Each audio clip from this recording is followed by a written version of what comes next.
Friday sail out of Poole Harbour, out to Old Harry, towards the horizon, my favourite place, and down to Swanage and back. Went up and down the coast a few times. It's just me doing my tidal charts before I go out. Always do the tidal charts when I go to the boat, so I know where the tide's going out in the main channel, in the English Channel, and also what it's doing in the harbour, whether it's coming in or going out. So it always assists you, especially if there's no wind. I've got the sails up initially, thinking there'd be a puff of breeze, then I went behind Brownsea Island and it completely died. So again, in a minute, you'll see I had to restart the engine and put the head sail in. And I just motored to the harbour entrance because I really wanted to get out to the harbour entrance. So just have a look.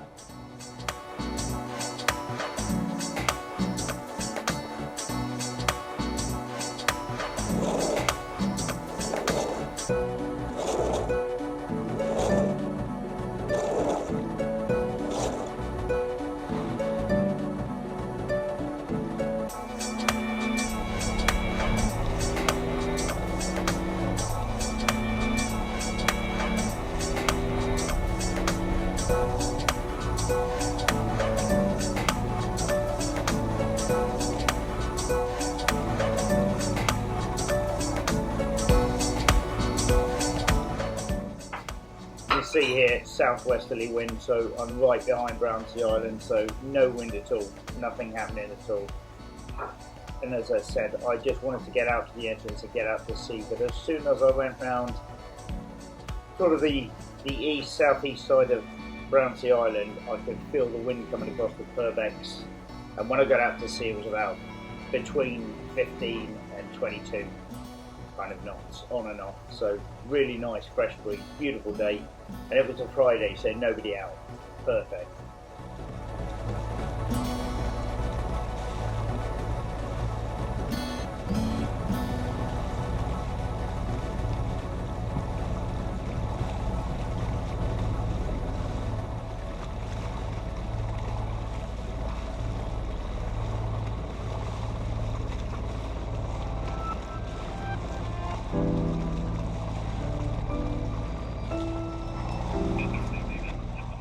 You can see how quiet the harbour is on a weekday.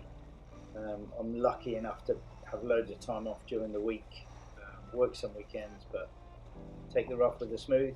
And here's coming out of the harbour entrance, and you can see this set of waves coming in that I'm just about to hit, and caused by the purely tidal flow and the flooding of the tide in the harbour. The tide's going out in the main channel east to west, but you can see it really kicked up this set of waves. All good fun. Wash the weed off the bottom.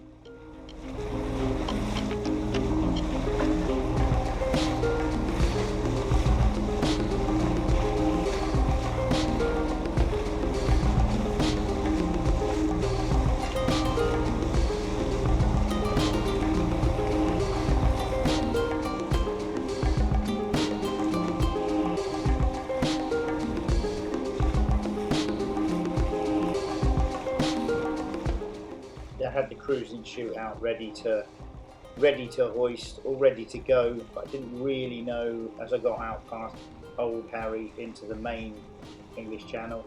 I didn't really know what the wind was going to do, so I opted to just keep it in and go under full main, slightly reefed Genoa, probably 80% of the Genoa out. So, and that worked out really well for me with the wind. Not too much heel, not too much weather helm, and a beautiful sail.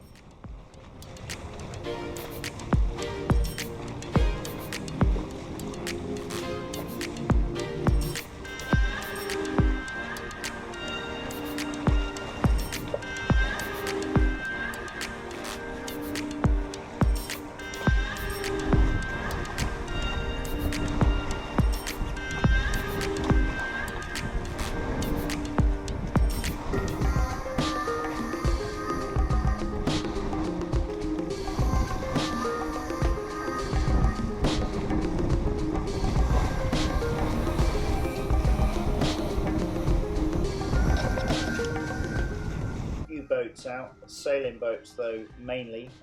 A couple of jet skis, absolutely perfect. But it was perfect sailing weather. And as we got out past Old Harry, which you can see straight off the bow now, into the main English Channel, or La Manche, as the French call it, the wind became more steady. It was still along the coast and slightly offshore, more westerly, and turned out beautiful and clean.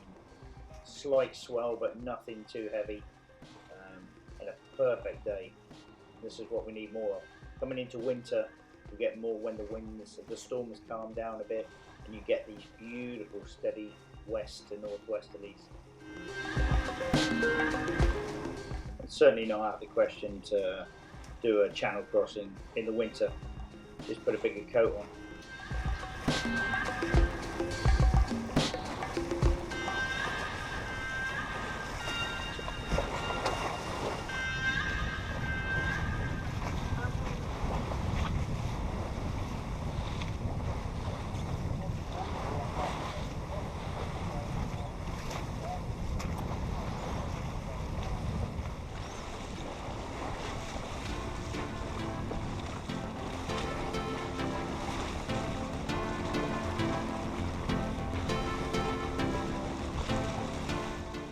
See, we're out past Old Harry now, and there's a really nice sort of probably between 16 and 18 knot, I would say westerly, more of a westerly, and it died a few times. It was coming over the land, but when it picked up and I got away from the shadow of the land, it was stunning. It's looking back towards Bournemouth, and where the land becomes a sliver on the horizon.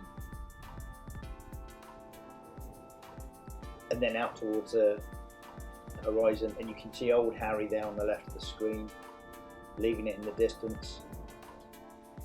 And a beautiful way to see this part of the coastline.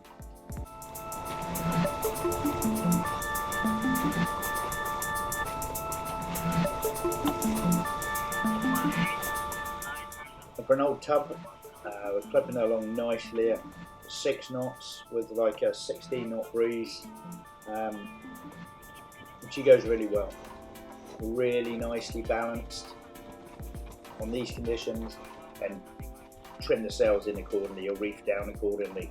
A really nice feel on the helm, nothing too heavy. The auto helm I've got on standby.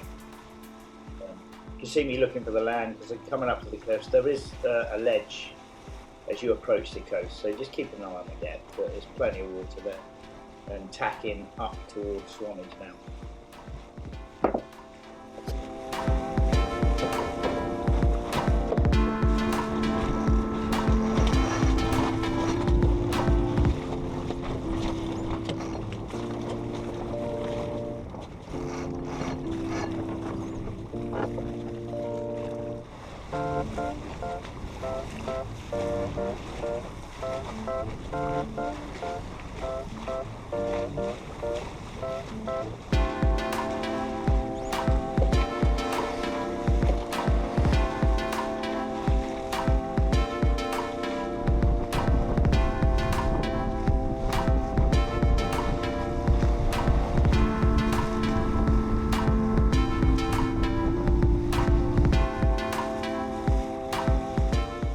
And this is, as I've said before, encapsulated fin keel, draws 1.5 meters, and is solid boat, solid boat. As were all the sailboats designed around the 60s, 70s, early 80s, when they didn't really know what the longevity of fiberglass was, so they overbuilt them. And this thing's 1 inch thick at the keel. And as I said, encapsulated keel, so that's not going anywhere anytime soon, and feels solid. Great upwind boat and good downwind performance. But because Doug Peterson designed the hull on these, and David Sadler designed the Contessa 32, but they of that era where they didn't sit on a chine, they were designed to cut through the water. So the hole at the front goes down a lot deeper and tends to cut through the waves really well.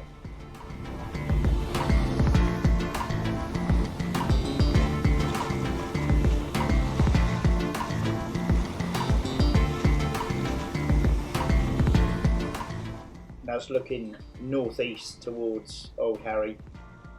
Beautiful view of the coast. That was so lucky to be able to get, and you can only get when you're obviously out at this perspective.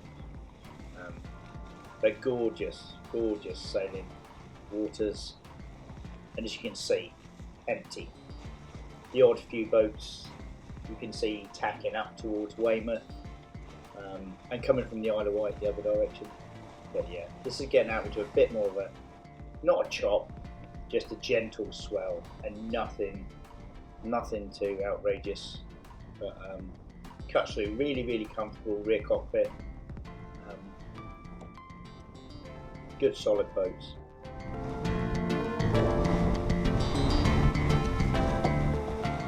And inspires a lot of confidence when you're out, particularly solo sailing.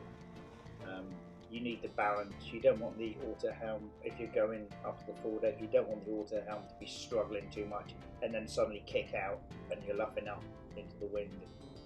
So really nice sail plan, good amount of sail for these conditions, and again, easily handled.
As you can see from this, she's got quite a high freeboard, so that the tow rail never gets sunk into the water unless we're really heeled over and therefore overpowered. So for when you're reefed, she sits nicely at about 15-20 degrees of heel, and absolutely stays on there. Feels very solid, secure, nice and light on the helm. A little bit of weather helm, and I'm towing a dinghy here, and we're clipping along at 6.5 knots, really comfortably.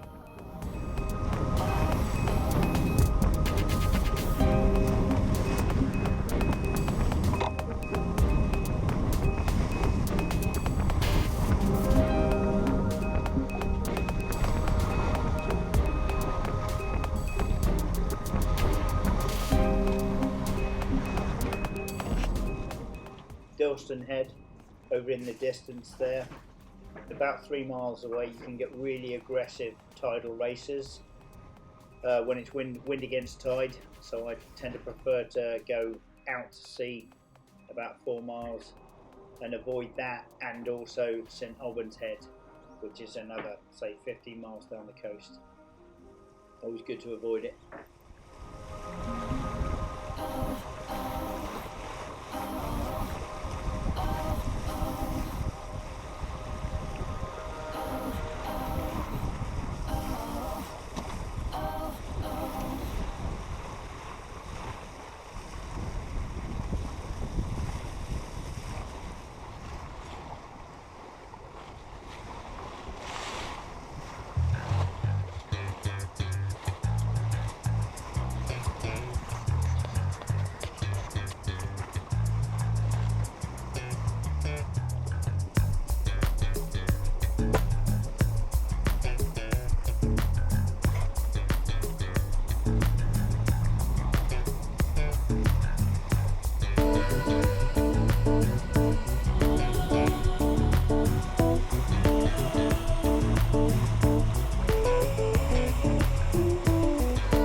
This is me coming back up on the port tack, back up the main channel towards the harbour, and there was a real funnel of wind, really strong funnel of wind coming straight out through the harbour. This is slack tide now, so I've never done it before. I managed to get 8.2 knots out of the boat on a slack tide going through the harbour. So normally I'll start the engine as I go through, just for safety, in case anything happens, anything goes wrong. I've got the engine to fall back on, but you'll see I was massively overpowered going through the harbour entrance. Just amazing. As I say, I've got 8.2, 8.3 knots out of the boat on a slack tide, so that's the fastest I've ever had it.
This was quite funny. I was coming up the small ship channel, which is to the left of the main channel, and I would have normally probably approaching the harbour entrance, start the engine, but I was doing 7.5 knots here coming through the entrance, so I just had to watch the ferry, watch the cars coming off and on, and try and gauge if I could get in front of it. You don't want to get in front of the ferry if it pulls off, because the chains pull tight and you can catch a keel and have all kinds of trouble.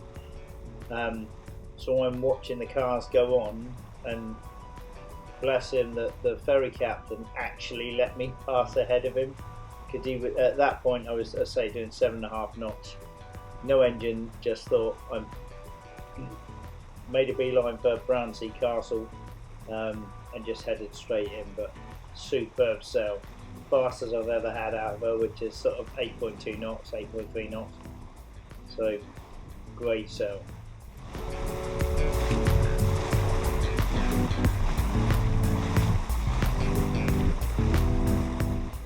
I do hasten to add that utmost respect for any merchant vessels, and particularly the ferry, and unless I'm absolutely sure that I can make it, I wouldn't have gone to it. I'd have tacked, gone about, and then come round and give myself a bit more time after the ferry had passed. But I had plenty of speed and kind of gauge. I've been through here so many times, so gated right and superb sailor.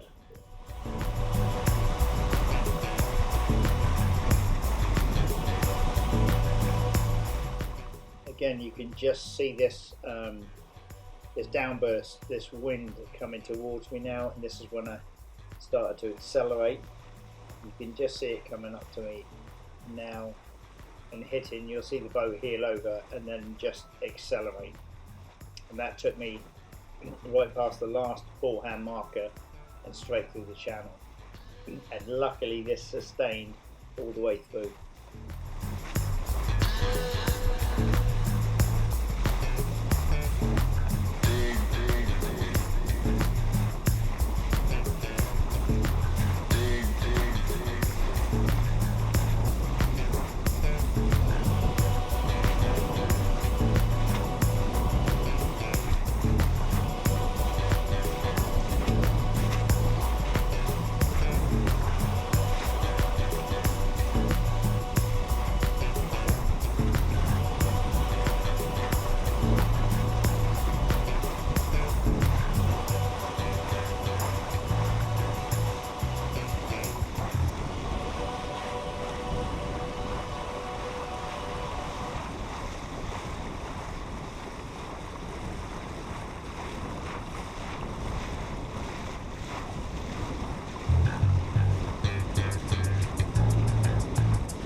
See the speed the forehand marker goes past me.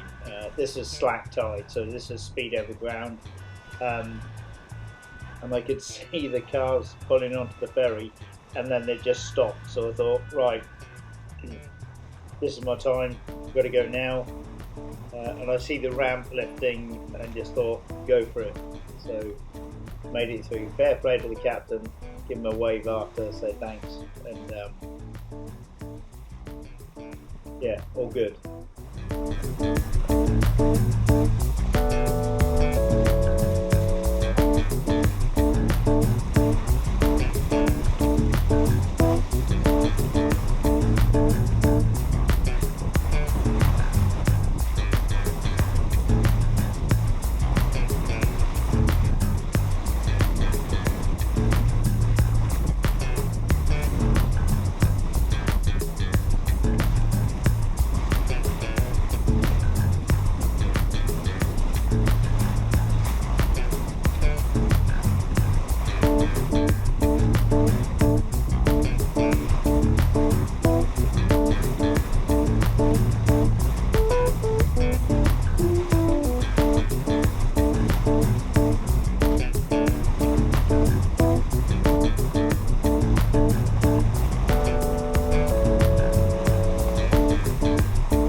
Through, home safe, fantastic sail, just great to get out there, and lifting the boat out at the end of the month, end of next month, end of October, for a couple of weeks, do what I need to do below the water line, and then back in for some amazing winter sailing hopefully. So catch you next time. Thanks for looking.